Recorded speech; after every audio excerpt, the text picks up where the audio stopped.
Senin, 10 Juni 2024.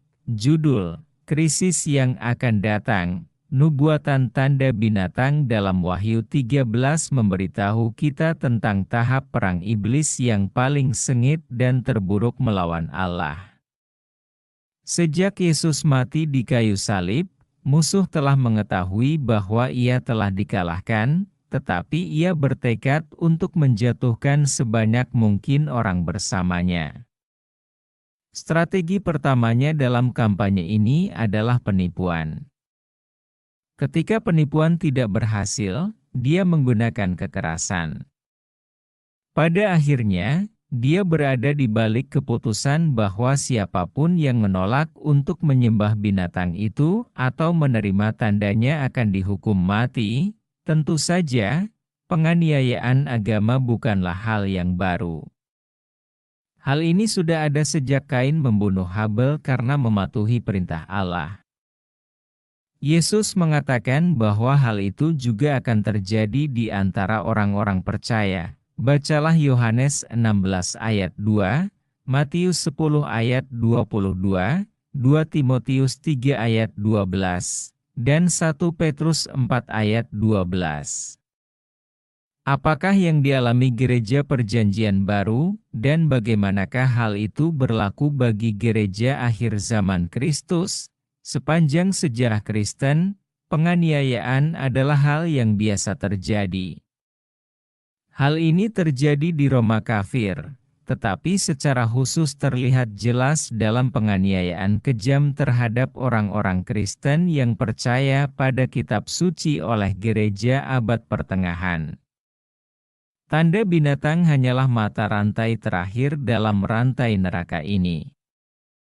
Seperti penganiayaan di masa lalu, penganiayaan ini dirancang untuk memaksa setiap orang untuk menyesuaikan diri dengan serangkaian kepercayaan dan sistem peribadatan yang disetujui.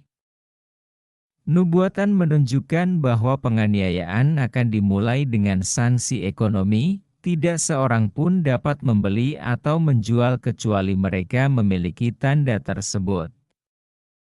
Siapapun yang menolak untuk menerima tanda tersebut pada akhirnya akan dijatuhi hukuman mati. Wahyu 13 ayat 15 dan 17.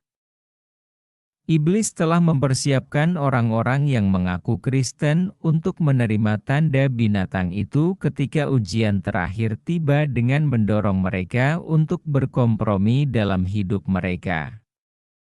Ketika seluruh dunia terlihat mengikuti binatang itu dengan penuh kekaguman, Wahyu 13 ayat 3, tiba-tiba suasana berubah, dan potret nubuatan berfokus pada umat Allah.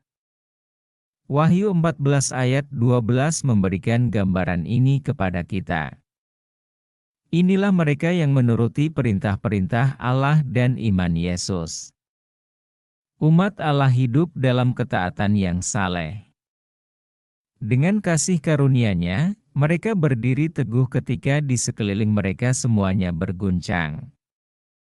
Sementara dunia mengikuti binatang itu, mereka mengikuti anak domba itu kemana saja ia pergi. Wahyu 14 ayat 4.